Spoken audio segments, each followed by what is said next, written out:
Morning everyone, how are you? I am absolutely fine here and hope to you same at your home students.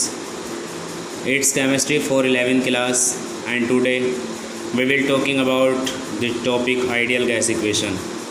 तो देखिए पहली चीज़ तो ये है कि आइडियल गैस इक्वेशन क्या है. Who gives the ideal gas equation? तो Robert Boyle gives this equation. What is the proper definition of ideal gas equation? तो मैं आपको एक बात बता दूं, एक ऐसी इक्वेशन, कोई भी एक ऐसी इक्वेशन जो प्रेशर और टेम्परेचर दोनों का इफेक्ट एक साथ देती है. आइडियल गैस इक्वेशन एक ऐसी इक्वेशन होती है जो प्रेशर और टेम्परेचर दोनों का इफेक्ट एक साथ देती है एट द गिवन वॉल्यूम, एक दी गई वॉल्यूम पर, जो भी वॉल्यूम दी गई है. ध्यान से समझे, आइडियल गैस इक्वेशन वो इक्वेशन है जो प्रेशर और टेम्परेचर दोनों का इफेक्ट एक साथ देती है दी गई वॉल्यूम पर. तो हम इसको कुछ इस तरह डिफाइन कर सकते हैं. An ideal gas equation may be defined as an equation which gives the effect of pressure and temperature simultaneously at the given volume. एक दी गई वॉल्यूम पर जो इक्वेशन प्रेशर और टेम्परेचर के इफेक्ट को बताती है, that is called ideal gas equation. अब बात यह आ जाती है कि आइडियल गैस इक्वेशन के लिए हम इसको किस तरह लिख सकते हैं. क्या है आइडियल गैस इक्वेशन? देखिए ideal gas equation P1 V1 upon T1 is equal to P2 V2 upon T2. एक इक्वेशन तो ये आइडियल है. एज वेल एज देखिए मैं आपको बता दूं कि जो प्रेशर होता है किसी भी गैस का वो डायरेक्टली प्रोपोर्शनल होता है कंसंट्रेशन के, as well as directly proportional होता है टेम्परेचर के. दोनों चीज़ें आपने देखी. The pressure of a gas is directly proportional to the concentration as well as directly proportional to the temperature.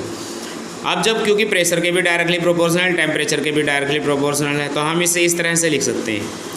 The pressure of a gas is directly proportional to the concentration as well as the temperature.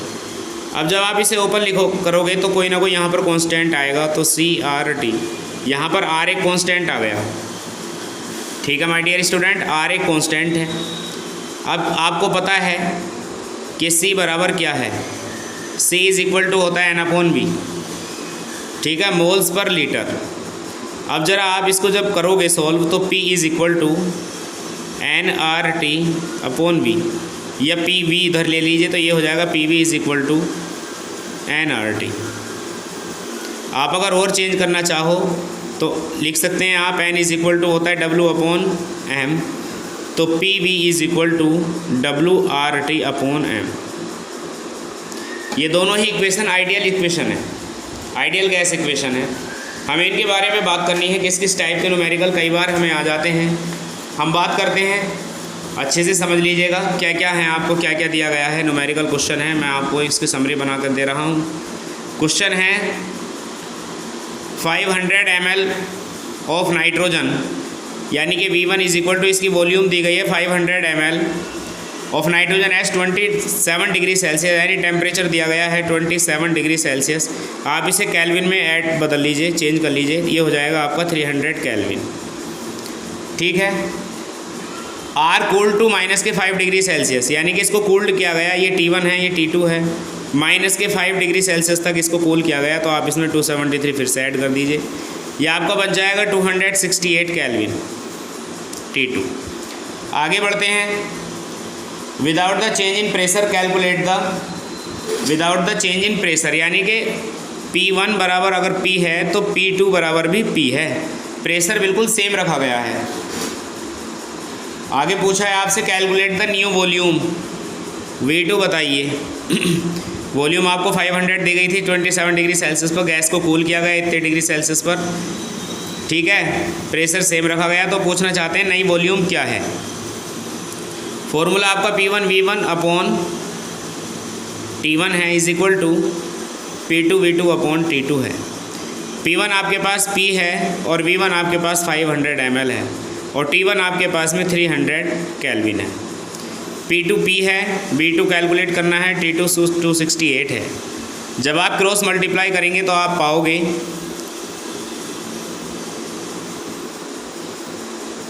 P multiply 500 multiply 268 is equal to P multiply V2 multiply 300।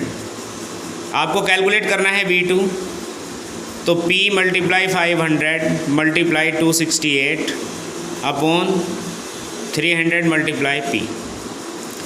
अब P से P cancel हो गया, 2 0 से 2 0 भी cancel हो गए, तो V2 is equal to आपका क्या बचता है, आपके पास 5 है और 268 है, 5 है 268 है और नीचे 3 है। क्या ये 3 से इसको कट कर देगा? नहीं कट कर रहा। 5 8 से कितने होते हैं? 40 होते हैं, कैरी 4 हो गए। 5 6 जा 30 और 4 34 हो गए। 5 2 जा 10 और 3 13 हो गए अपॉन 3।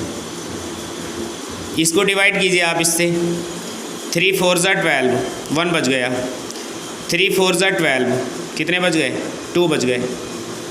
3 6 जा 18, 20 हो गया। और अभी आपका यही आता रहेगा V2 इज इक्वल टू, तो आप इसे राउंड फिगर करके 446.67 करके आप इसकी लिख सकते हैं ml में। इस टाइप के क्वेश्चन आपको माय डियर स्टूडेंट्स करने के लिए मिलेंगे।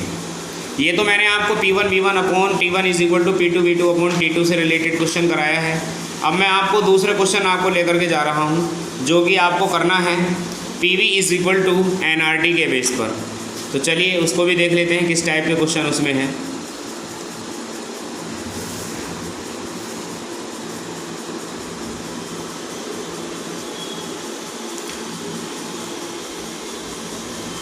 यहाँ क्वेश्चन दिया गया है, calculate the number of moles of hydrogen gas. तो number of moles of hydrogen gas आपको कैलकुलेट करने हैं। Present in 500 centimetre cube of the gas, volume दी गई है 500 सेंटीमीटर क्यूब। आप इसे लीटर में चेंज कर लीजिए। 500 अपॉन 1000 गोज़ टू 0.05। ठीक है, आगे बढ़ते हैं। टेकन एज 300 केल्विन, जबकि टेम्परेचर लिया जाता है 300 केल्विन एंड 760 mm प्रेशर, यानी प्रेशर ले लिया गया 760 mm प्रेशर।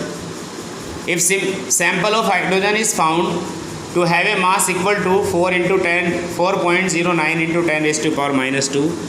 अगर उसका वजन 4.09 इंटू 10⁻² ग्राम लिया गया हो, तो calculate the molar mass of hydrogen. आपको इसमें मोलर मास भी इसका कैलकुलेट करने के लिए कहा गया है। तो सबसे पहले तो आप नंबर ऑफ मोल्स कैलकुलेट कर लो। WKT इज इक्वल टू आपका formula PV is equal to NRT है। आप N बाहर ले सकते हैं, तो PV अपॉन RT आपका बन जाएगा। तो N is equal to P की वैल्यू, प्रेशर कितना है आपके पास? प्रेशर है 760 mm। ठीक है, या आप इसे 1 ATM रखें, ATM में यूज़ करें आप प्रेशर को। R की वैल्यू 0.082 है और टेम्परेचर आपका 300 है। R की value 0.082 volume N is equal to PV upon RT है और P आपके पास में 1 ATM है। वॉल्यूम आपके पास में 0.5 है, R 0.082 है और टेम्परेचर 300 है। पॉइंट हटाएंगे, एक 0 आपको बढ़ जाएगा। आप इसको कट कर सकते हैं 600 टाइम, तो 1 अपॉन पॉइंट हटाएंगे तो 30 आपके ऊपर भी जा सकते हैं। 2 0 से 2 0 कट कर लीजिए। कुल मिलाकर के आपके पास में 10 अपॉन 6 2 जा 12 और 6 8 जा 48 और 149 आपके पास बच रहे हैं। नंबर ऑफ मोल्स आपको अगर कैलकुलेट करने हैं तो पॉइंट लगाएंगे 0 0 और 0, तब जाकर के 0.02। कुल मिलाकर के इतने मोल्स आपके ये लगभग आ रहे हैं। या इसको आप इसकी साइंटिफिक नोटेशन में लिख लीजिए 2 पॉइंट समथिंग इंटू 10⁻² आपके मोल आ जाएंगे। तो ये आप इस तरह से कैलकुलेट कर सकते हैं। ठीक है स्टूडेंट्स, ये आपकी आइडियल गैस इक्वेशन है। Thank you and have a nice day. Good morning everyone.